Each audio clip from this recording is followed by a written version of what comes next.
Hey everybody, Gail Sachek here, Educational Services Representative, and I wanted to share a sample book talk for 4th and 5th graders. My 4th and 5th grade talks tend to be pretty much the same.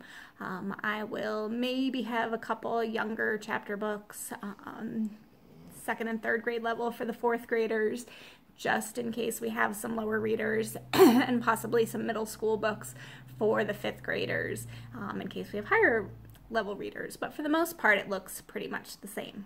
So as they come in, I will introduce myself. Hi, my name's Gail. I'm your Usborne book lady. Welcome to the Usborne Book Fair.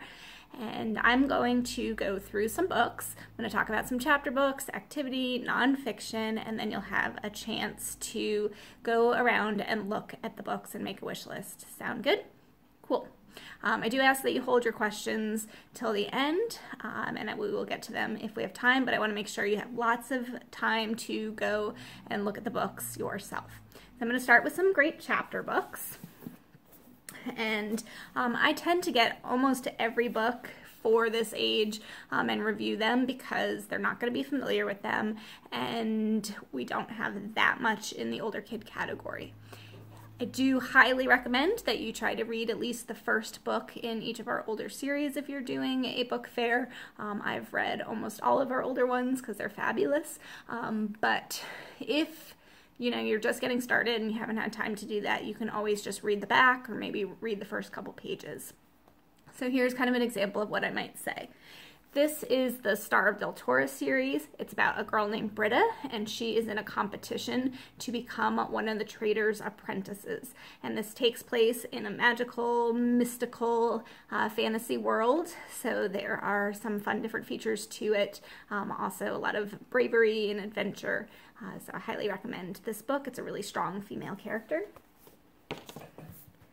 We have The Impossible Quest, also a fantasy book, and in this one, a castle is attacked and 4 kids are the only ones to survive, and they need to get a serpent scale and a unicorn's horn and things like that in order to save the day and wake the sleeping heroes. And usually just a quick snippet like that will be enough. Sometimes I mention that if they like Rick Riordan or Harry Potter, that they might like that as well. We've got the Mapmaker series, and this is about a boy named Sam, and he has a special, sorry, not Sam, Quinn.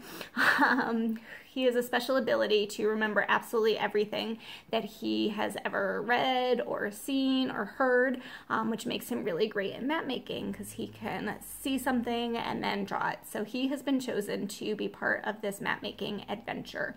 And even though it's a fantasy world, it's very similar to back when we were mapping the world because they weren't sure if the world was flat or round. So they go on great adventures and meet great different people and different creatures.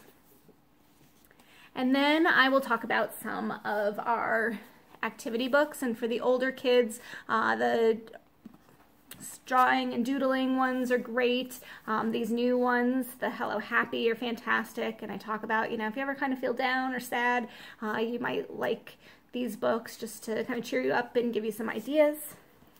Definitely talk about coding for that age, and then I don't have any right here available, but the Write Your Own Stories are fantastic as well. Even the thesaurus for some extra vocabulary and words. Then I will talk about nonfiction. Bear Grylls has been super popular, and then the Discovery series is great as well.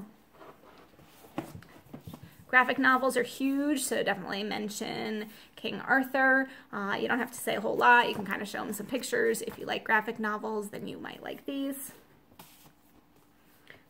Shakespeare and Greek myths are great for these ages, so you can, again, just kind of briefly mention, hey, we've got some Shakespeare book and great Greek myths books for you.